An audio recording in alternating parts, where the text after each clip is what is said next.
최근 중국 정부가 미국 반도체 기업 마이크론의 수입을 차단한 가운데 백악관이 근거 없는 제재라며 반발하고 나섰습니다. 미 의회 조사국은 중국의 반도체 기술 발전이 비약적이라며 대중국 수출 통제를 강화할 수 있다는 점을 시사했습니다. 워싱턴에서 권준기 특파원이 보도합니다. 미국 백악관은 중국 정부의 미국 반도체 기업 마이크론에 대한 수입 제한 조치는 근거 없는 부당한 제재라고 비판했습니다. G7 정상회의에서 중국의 경제적 강압에 맞선다는 성명이 나온 직후 중국 제재가 발표된 점에 미뤄 사실상의 보복 조치로 봤습니다. I do want to be clear here that what this action is, it's clearly an attempt to undermine the strong stance that was taken by the G7 against economic coercion out there in Hiroshima. 중국의 제재를 미국 기업에 대한 공격으로 간주하면서 이에 대응하기 위해 동맹국과 긴밀히 협력하겠다고 밝혔습니다.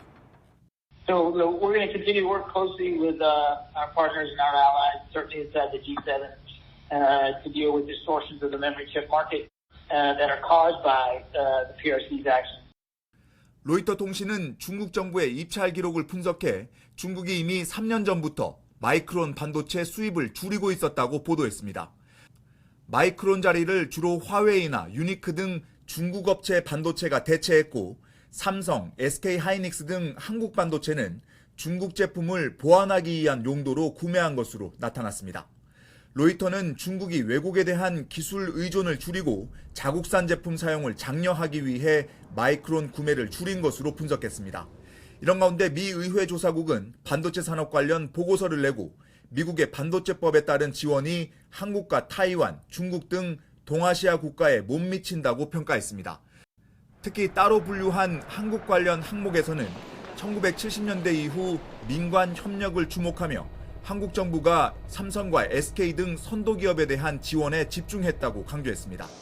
의회 조사국은 미국의 반도체 장비 수출이 중국의 기술 발전에 결정적인 역할을 했다며 추가적인 수출 통제 요구를 검토할 수 있다고 덧붙였습니다.